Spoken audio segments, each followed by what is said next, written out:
because we've always demanded things be done and that we get in the way of things, we're seen as, well, I call it the business prevention unit.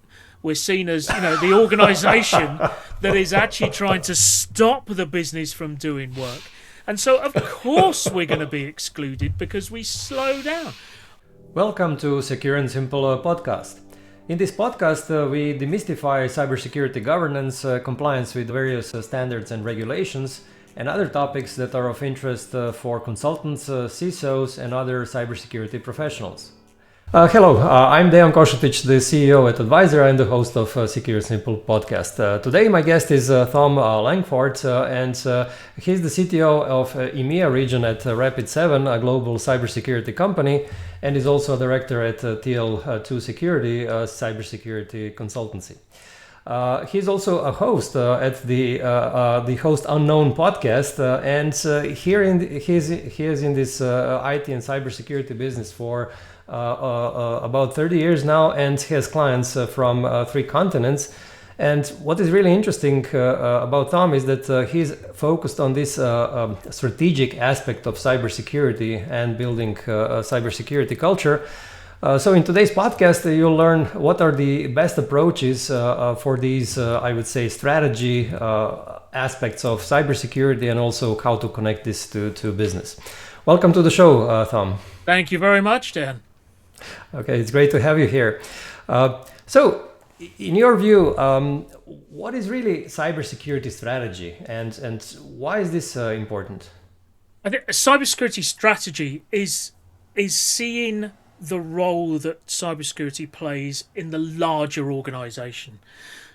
All too often, I think we as cybersecurity professionals, we just focus on just the security part, just the cybersecurity part. We don't take into consideration any of the other elements of the business. We think, there's a phrase I use, which is, special flower syndrome, which, we think in the bouquet of flowers that is our business, we think we're the single red rose in there, and that everything needs to revolve around us. And we're not.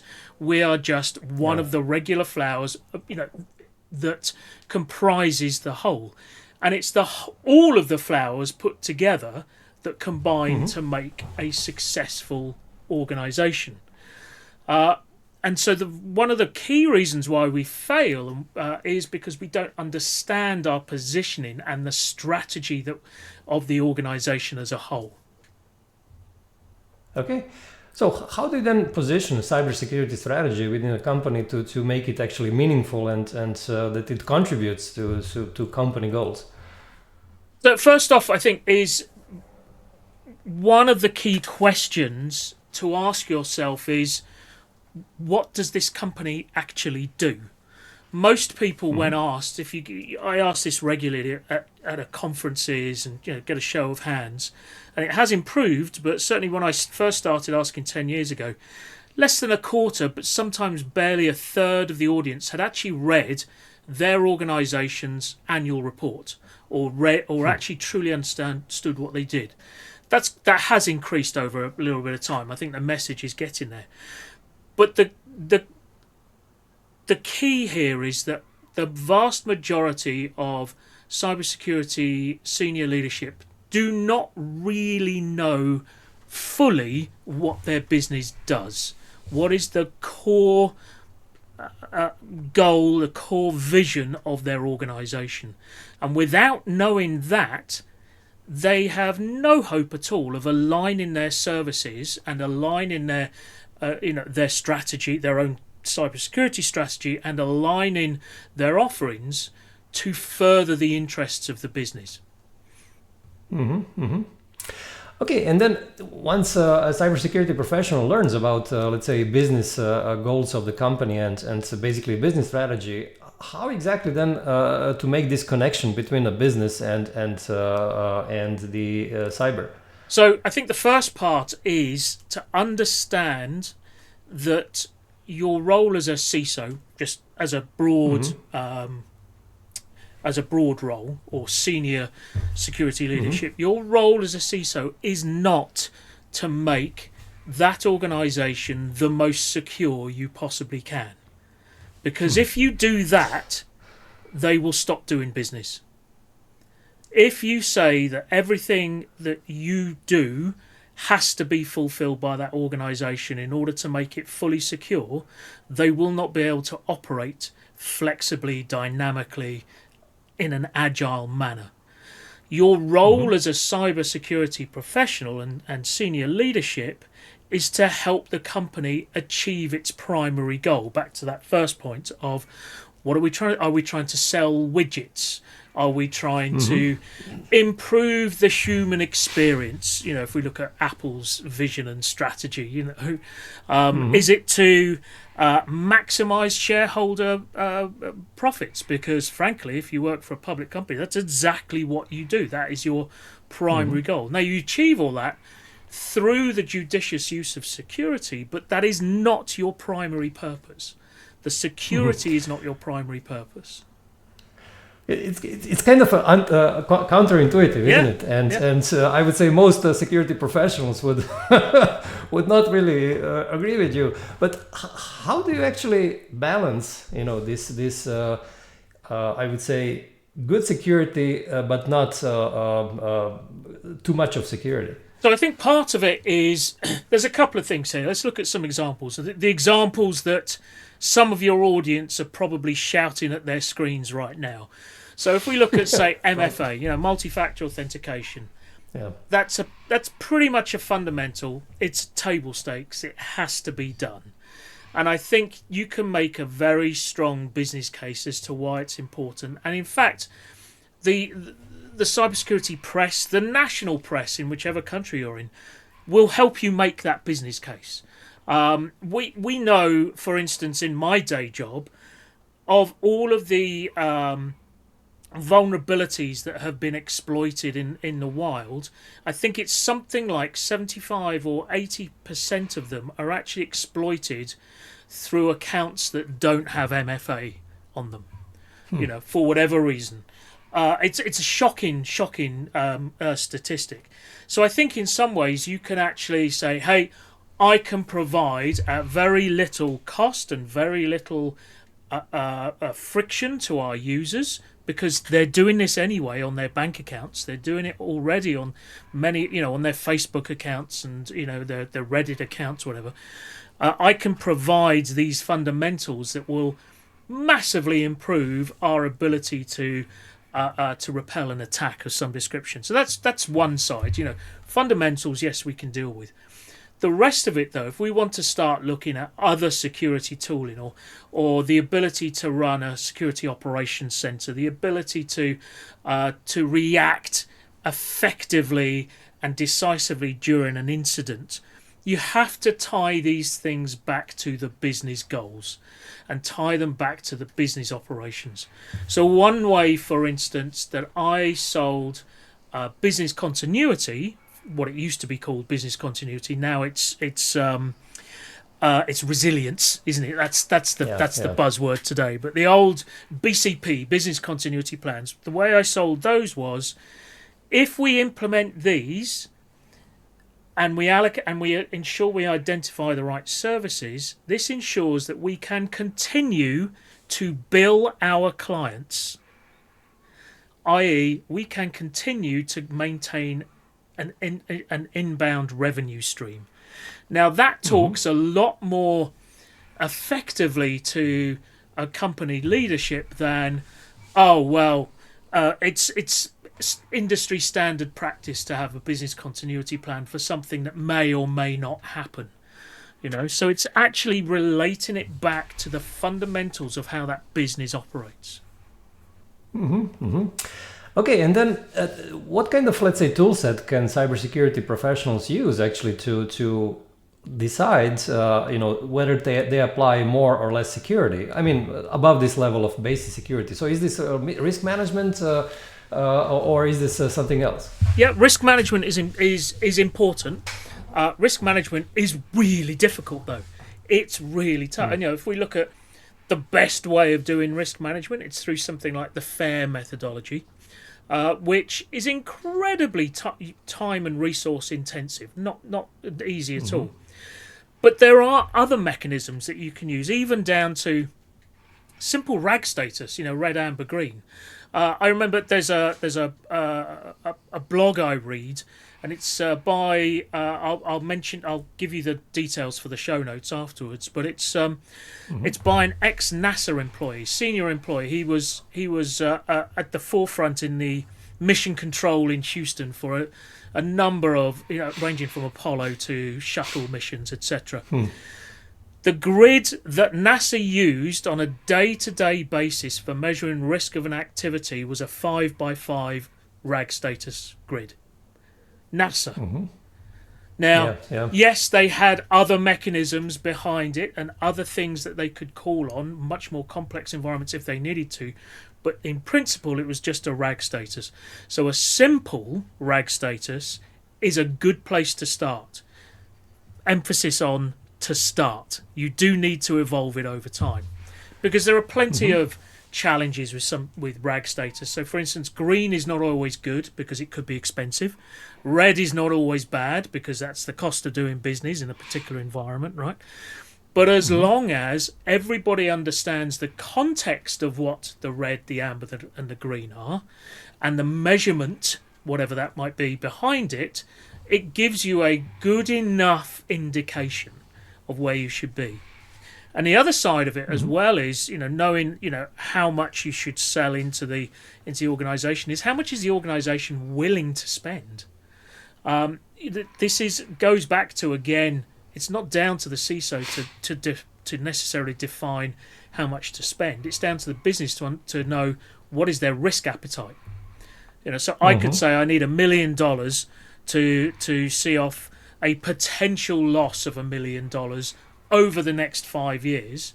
As far as the business is concerned, that might be fine, because as in not to invest that $1 million, because frankly we're going to make a lot more money by investing that $1 million into something else.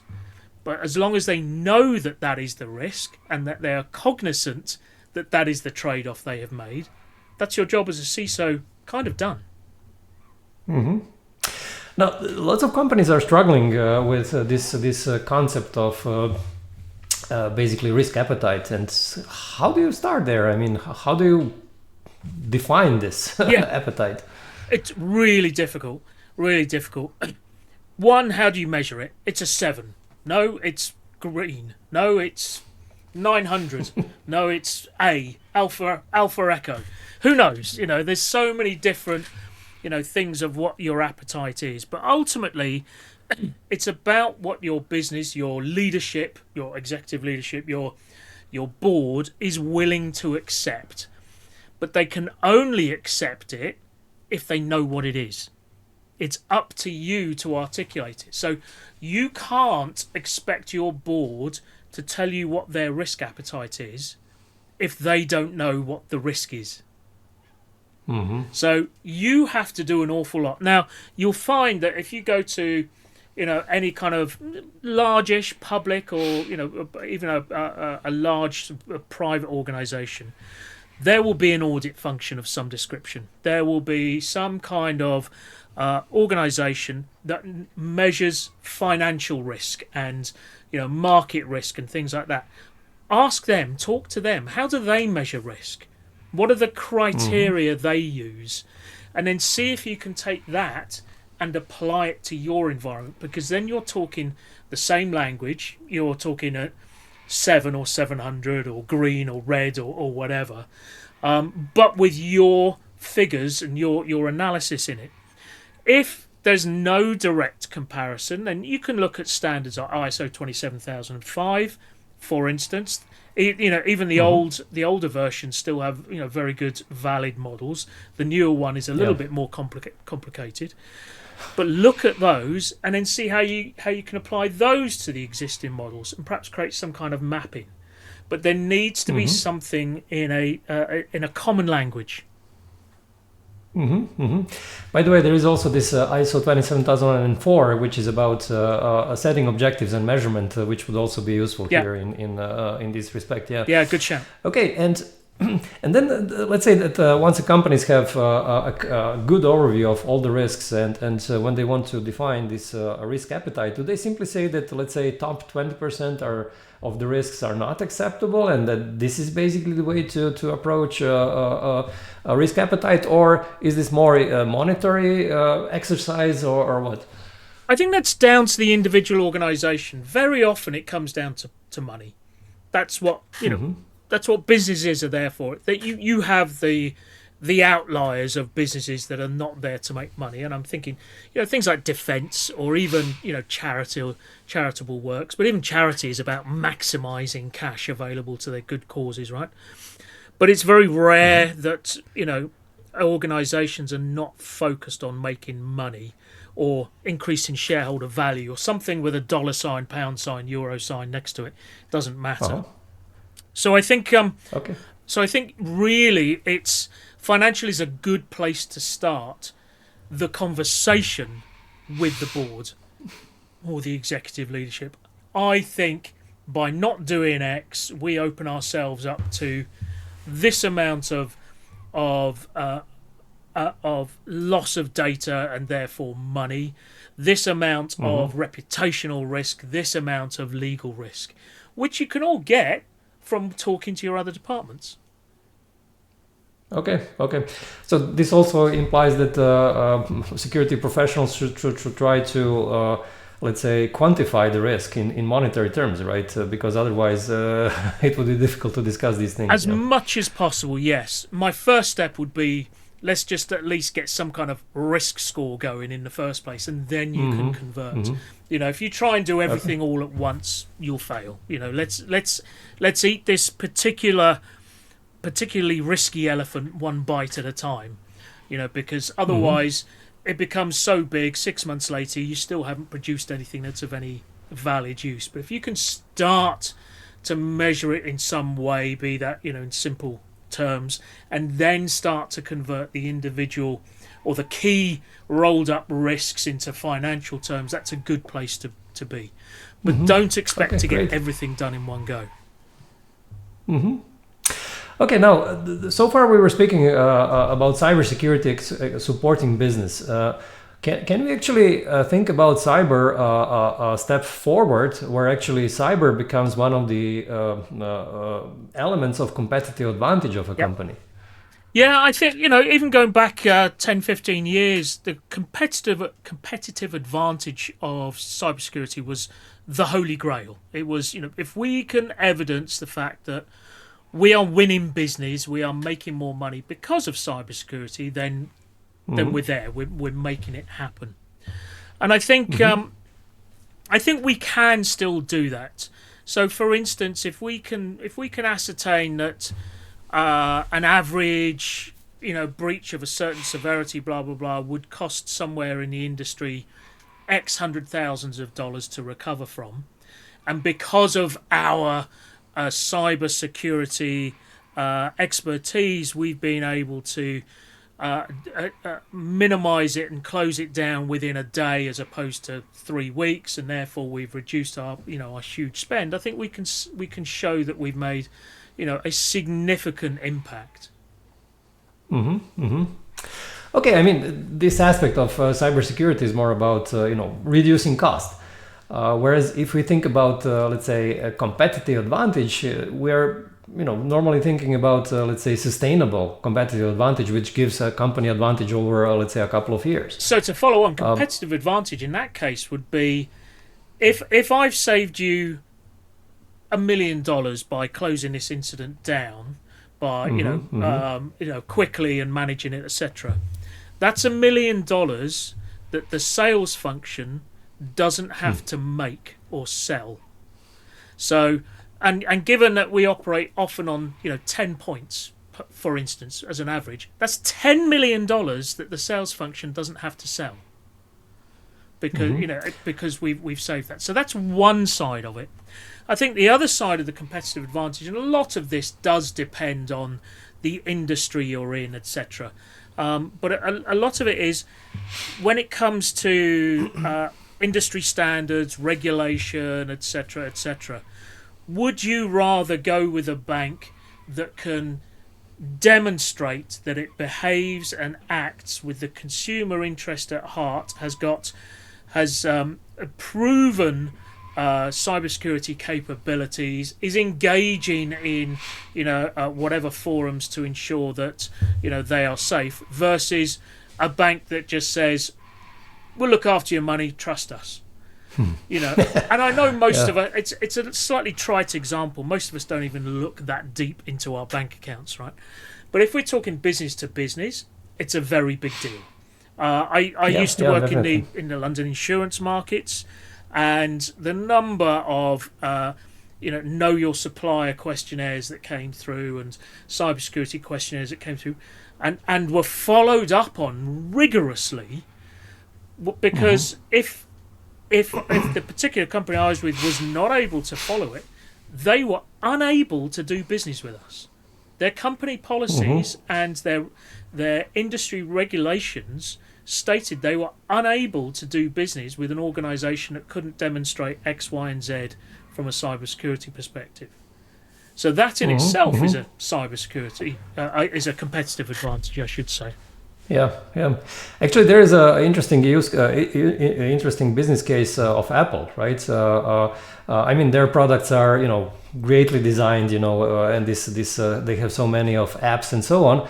But let's say maybe third or fourth most important feature about their products is really security and privacy, right?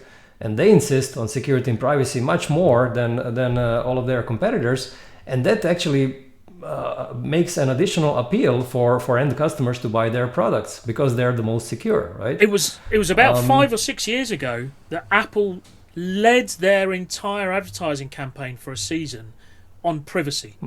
The competitors were leading it on their cameras and their ability to take action shots, etc.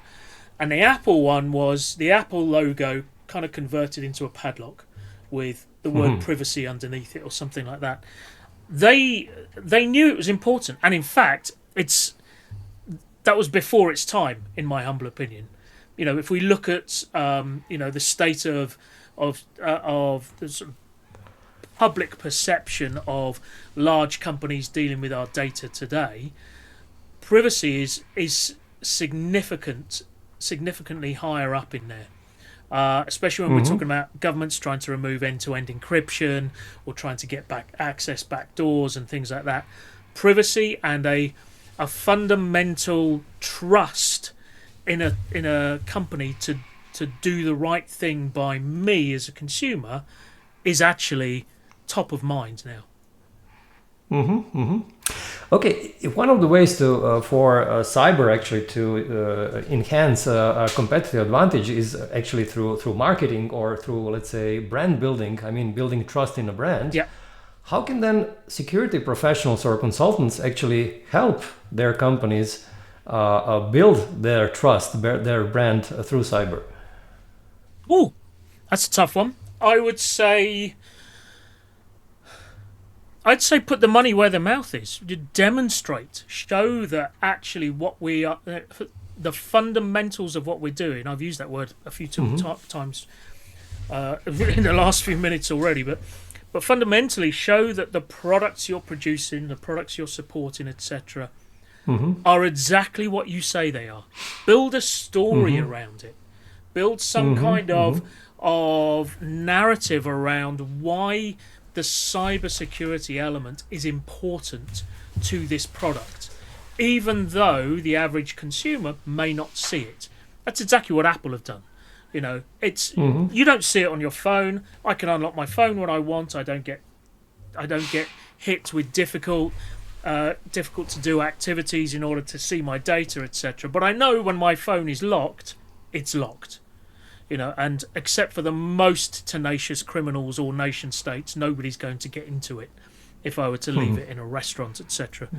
And I think, but they've built a narrative around that shows that actually we care about this at a basic level. We've built it in, so you don't even have to worry about it. Yeah, I've seen some companies actually, because companies are normally doing these customer surveys and they ask their customers what is the most important, and then CISOs in those companies actually introduced a couple of questions related to security.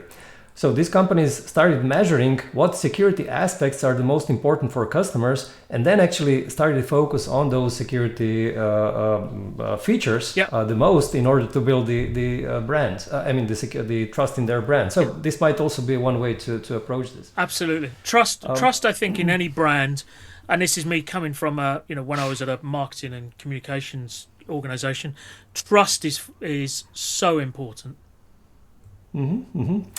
Now, how can security professionals help, let's say, product development when it comes to cyber and competitive advantage? Because, obviously, secure products will have a better market penetration. So how can actually CISOs help product development? Do you know, one of the things that constantly disappoints me in this industry is the fact that in the last 15 to 20 years, we're still talking about this. 10, 12 years ago, we were talking about pushing left, making sure that security is further at the beginning of any kind of development cycle. And then came DevOps and SecDevOps, and then came the next, and Agile, and then came something else, and so on and so on and so on. And yet we are still in a world where the OWASP top 10.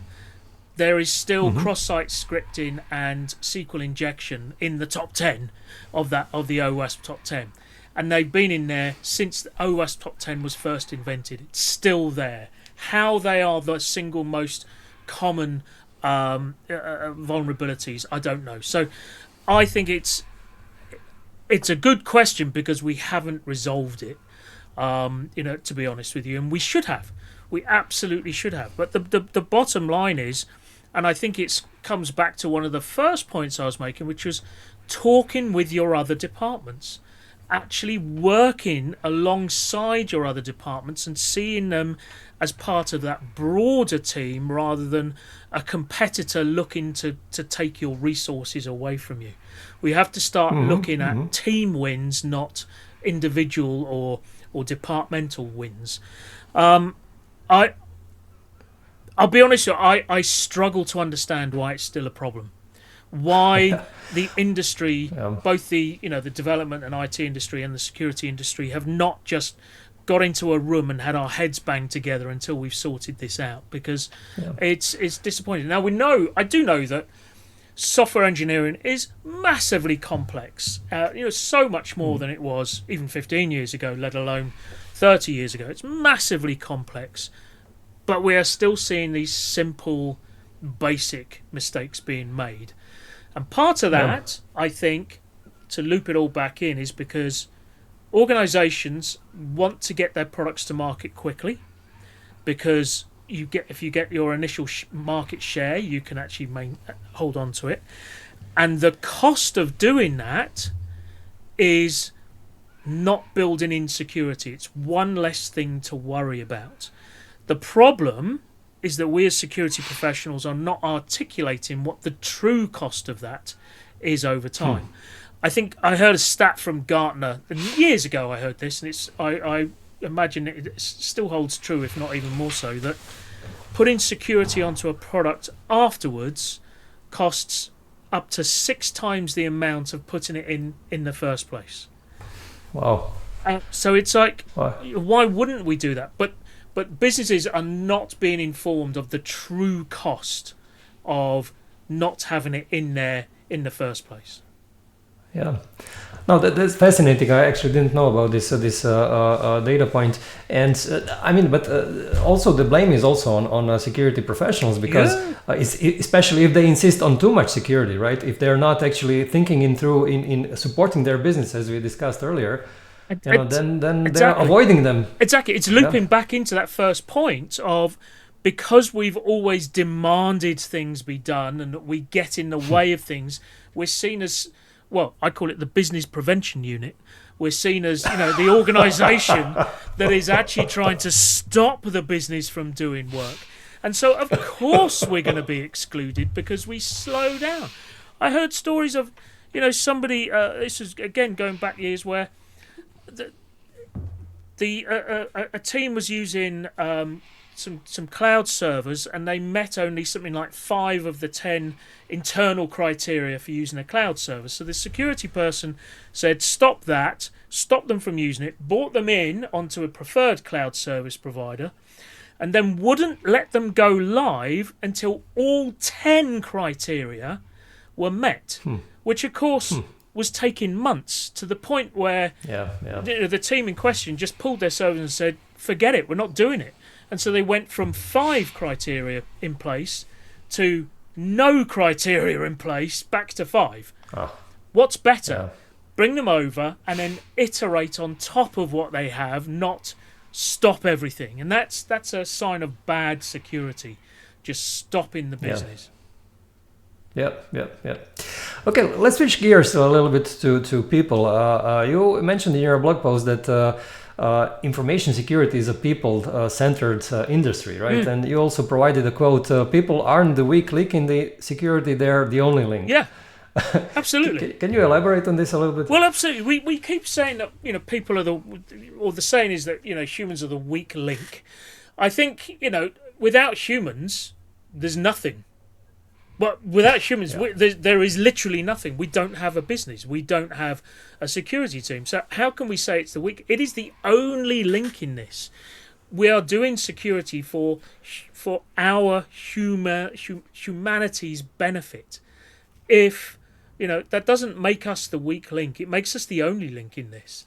And I think we lose sight of the fact. And also I think it's a mindset thing, and I'm very big on shifting mindsets, because I've had a few over my time, where I've literally, the world has shifted on its axis and I've looked at things differently. We always tend to, and we see this in cybersecurity all the time, we tend to victim blame. If something happens or goes wrong, we say it's the dumb user, it's the idiot between the keyboards, behind the keyboard, that is causing the problem. And the same thing goes for that particular statement as well, which is that humans are the weak link, i.e. humans are the idiots in this system. No. We're the only thing in this system. And actually we need to start being a lot more charitable is the wrong a lot more generous and a lot more understanding as to how humans are operating in these environments that we create. Okay, and how can CISOs or security consultants then start building this, let's say, people-first security? Well, actually put yourself in their shoes. And this is a very old-fashioned view, and I apologise to all of our viewers here, or ask what would their mother do when presented with, the solutions they are offering, etc. We always often think we build systems in our own image. We build solutions in our own image in a way that works for us. And we forget that we are technically capable, security-minded, and fully aware of the pros and cons of doing something.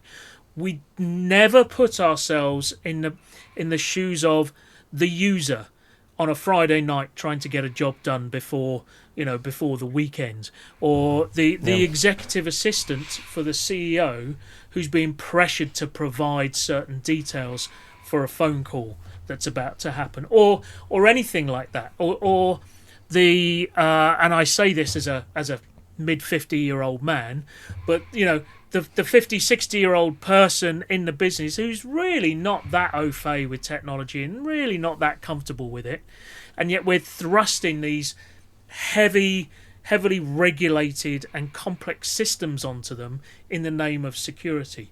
We need to pull back and start thinking about one thing I learned a long time ago is the user interface and the user experience. So what is it that they see, and how easy is it to work around it? And if we think more in those terms, I think we would see better security solutions. So are you speaking here about training and awareness, or more than that? Oh, much more.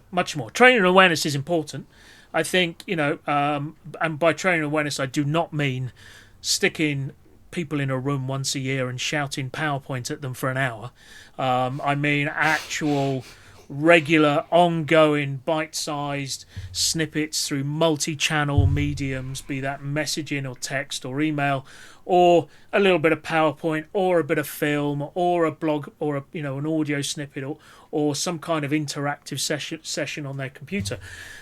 It's not just that. I think it goes way beyond. I'll give you another example that brings in the training awareness part. When cybersecurity people pull together cybersecurity awareness training, they think they are the best people to do that because they know cybersecurity. They are not the best people to do that. We rarely have the creative skills. We rarely have the emotional capacity to empathize with the people who we're training. We need to actually ensure that we, again, working with other departments, the communications department, the graphics and design department, if you're lucky to have one, or a third party, other people, the training and development departments, we need to be working with them to create this content, not just, I'll bang together a PowerPoint that tells everybody what they shouldn't do and then consider them trained. Yeah. And you mentioned several of these channels through which you can, let's say, deliver these bits and pieces of information or training about cyber. Why do you think that this would work? I mean, if you send an email with some, let's say, interesting fact about cyber, why would you think that a regular person, regular employee would care about it at all? Well, Absolutely, and in some cases they won't care about it at all. So you deliver it in a different medium through a different mechanism. Some people are visual thinkers. Some people, think while they're writing, or they have to, read something in order to visualize it. And the same goes for this. Some people, I know people who love listening to podcasts. I mean, crazy people. I barely listen to two or three at most, and even then only rarely, and that includes my own. Whereas and so I can't. So the spoken medium would not be effective for me. I love, because I'm addicted to Instagram and I like to get the dopamine hits. I love the short 30-second, 1 minute videos that tell me something.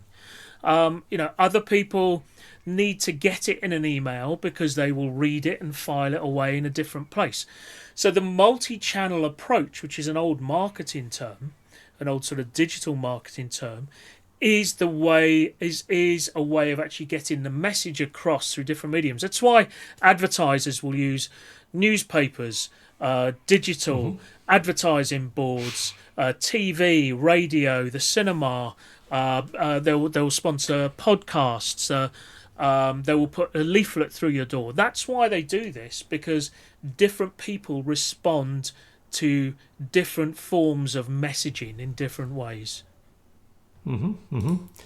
Okay, and I know that you're also helping your clients with a training strategy. So is this training strategy then basically figuring out all of these various channels, or is this something else? I think training strategy is probably a little bit too over precise. I like to think of it more as a culture.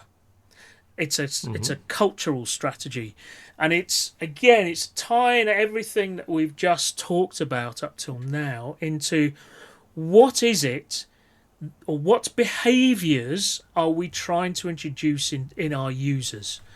How are we trying to create an environment that automatically does the things that we want them to do without them even knowing that they're doing it? So for me, I know I will have succeeded as a security professional if people are doing things without even mentioning the word security. The moment people stop talking about security but the activities are still going on, that's when it becomes a culture. That's when it becomes self-policing, etc. So if a new person joins, and I'll give you a very bad example, a very simple example, but they get up from their desk and walk away, and someone says, don't forget to lock your computer. And it's like, oh, why? Oh, why? Because that's how we do things around here. because that's what we do. Not, oh, well, we got this email from security that said we had to lock our computers, and if we didn't, we'd get fined, and it's ridiculous, so, just lock your computer. But no, it's because that's how we do things around here. And that is the culmination of your training and awareness and the way you interact with your people and your employees and your customers, all into a culture of how we do things. But I assume senior management is also very important there, because without senior management there will be no change in culture, right? A culture has to come from the top down, absolutely. So again, by engaging with the senior leadership, the board, etc., looking to reinforce some of those basic behaviours that you're trying to encourage, giving them the reasons for it. The great example, I think, of this, of a cultural thing is, do you remember there's that old story, I think it might have been, I can't even remember the bands, but a big rock band in the 70s and 80s, and their rider in the green room was that they had to have a bowl of brown M&Ms, just brown, no other colours. And so, and it was seen as a sign of rock group excess. Why, we're asking for the brown M&Ms because we can, because we're big and important. It wasn't that at all. Management were doing that to test the culture of the place they were going to, because the rider has all sorts of things in it, everything from how they want the sound system set up, and how the cables need to be laid, and all that sort of thing, because it's a big complex thing. If management walked into the green room and saw that there was a bowl of brown M&Ms, they knew that their rider had been read cover to cover, taken seriously, and put into action. It was a test. And that, I think, is a similar thing. If we have a culture that encourages people to lock their laptops or their desktops as they get away from their desk, that is an indication that they care about the small things, therefore we care about the big things.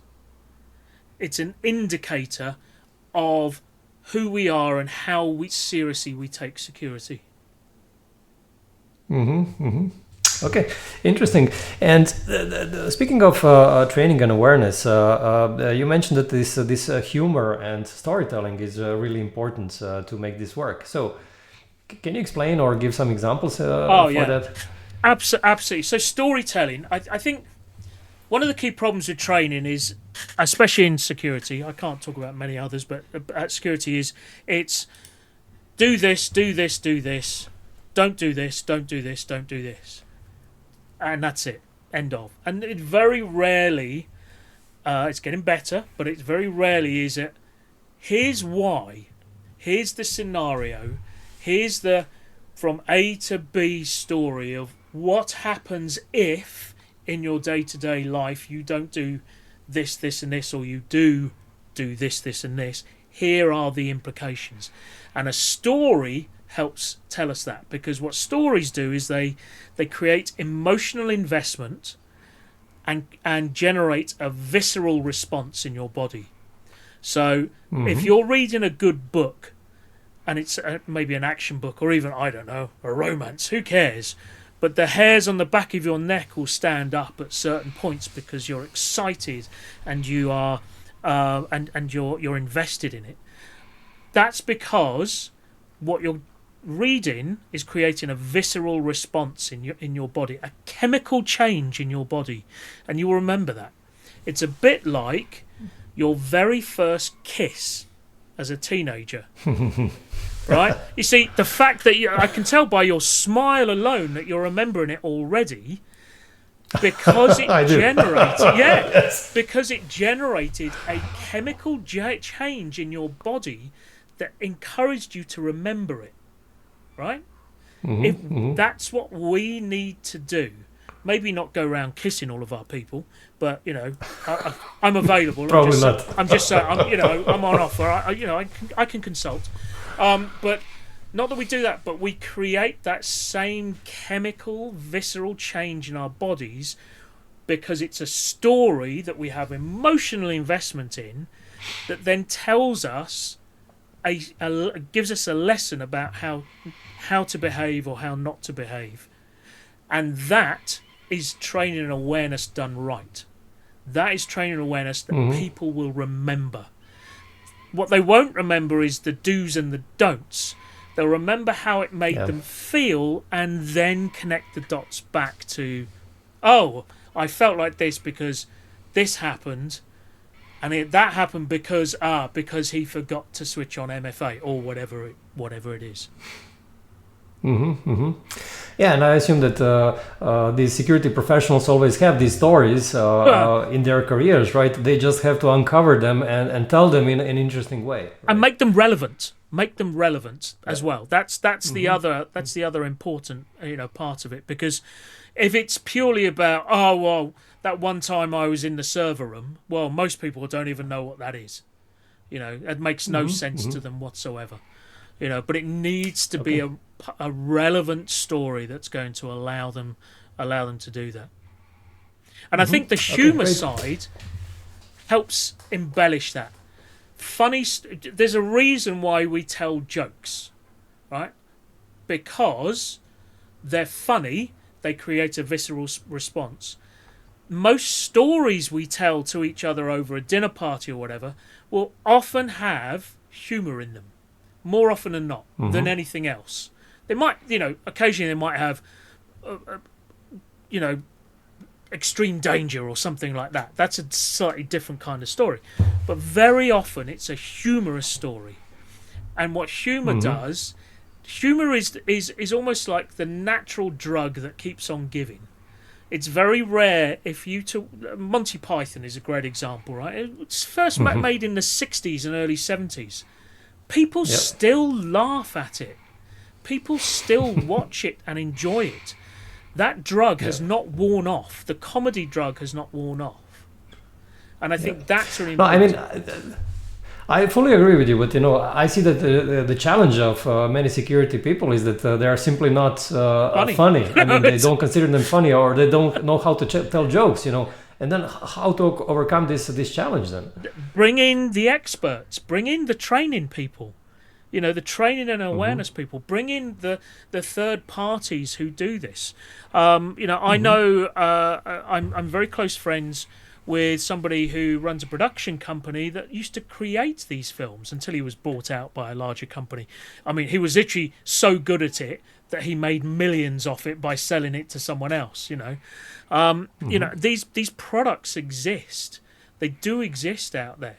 But the problem is people are scared of humour, and that's why people think that cybersecurity isn't funny, and they're correct. Cybersecurity is not funny, but cybersecurity can be fun, and just because something is fun doesn't mean we don't take it seriously. It's a bit like when you're making a comedy film. So my son is in the film industry. When you're making any kind of film, it's a very serious business. Everything from the finances to employee welfare through to unions and all that sort of thing. That doesn't stop the film from being funny. In fact, you can use it to enhance that. And I think very often companies forget that things can be fun without being funny. All you're doing is using a particular tool that is the most effective way of getting your point across. And humour is in my mind top of the pile. Yeah, it's. I fully agree with you. It's very very effective way to communicate. Yes. Okay, so let's wrap up the call. So what would be your let's say top suggestions to CISOs and security consultants when it comes to strategy and cybersecurity? So firstly, understand the business you're in. Truly understand the business you're in. Talk to the senior executives. Talk to the customers even. What is it that they get from the business that they don't get from anyone else? What is it? What is the unique selling point that your executives think your product or your company is delivering. What makes your company your company? What makes it unique? Until you understand your business, you cannot understand how to implement the security for your business. So that would be my number one. I think number two is really, and it sounds very trite because everybody says it is, oh, go and talk to people. No, seriously, go and talk to them. Go and actually have a regular one-to-one with the CFO and the COO and the CRO and the CMO, etc. Even if it's 15 minutes over a coffee somewhere, just have a chat, talk to them, find out what their problem points are, what their pain points are, and also share yours. Because you could be sharing your problem that you can't, you're struggling to communicate a particular message, and even the CFO could say, oh, well, I've done this in the past and it's always worked. Why don't you, do you know what I mean? These people are leaders for a reason. And conversely also, start talking to your users, your staff, your people, the people in your organisation as well. You know, what do you understand by this? What doesn't make sense to you? What happens if? You know, start to engage with them. All too often, we're IT people, generally speaking. Security is generally grown out of IT. We're IT people. We tend not to play too well with others. We tend to be inward focusing. You know, we really need to break out of that. And the third thing I would say is, again, the fun element. Have fun with this. Dear God, it's hard enough as it is. You know, we're an industry that deals in secrets and is measured only on failure. That's dark. Let's bring some fun and some levity into this. Let's take it seriously, but actually engage at a different level. Okay, great. Thank you for these insights, Thom. I learned really a lot, and it's been a pleasure talking to you today. No, thank you very much. Thank you. It's been an absolute pleasure. I don't often get to talk this long without people interrupting me, so I really appreciate it. Okay, great. Okay, thanks again, Thom, and thank you everyone for listening or watching this podcast, and see you again in 2 weeks' time in our new episode of Secure and Simple podcast. Thanks for making it this far in today's episode of Secure and Simple podcast. Here's some useful info for consultants and other professionals who do cybersecurity governance and compliance for a living. On Advisera website, you can check out various tools that can help your business. For example, Conformia software enables you to streamline and scale ISO 27001 implementation and maintenance for your clients. White label documentation toolkits for NIS2, DORA, ISO 27001 and other ISO standards enable you to create all the required documents for your clients. Accredited lead auditor and lead implementer courses for various standards and frameworks enable you to show your expertise to potential clients. And a learning management system called Company Training Academy with numerous videos for NIS2, DORA, ISO 27001 and other frameworks enable you to organize training and awareness programs for your clients' workforce. Check out the links in the description below for more information. If you like this podcast, please give it a thumbs up. It helps us with better ranking, and I would also appreciate if you share it with your colleagues. That's it for today. Stay safe.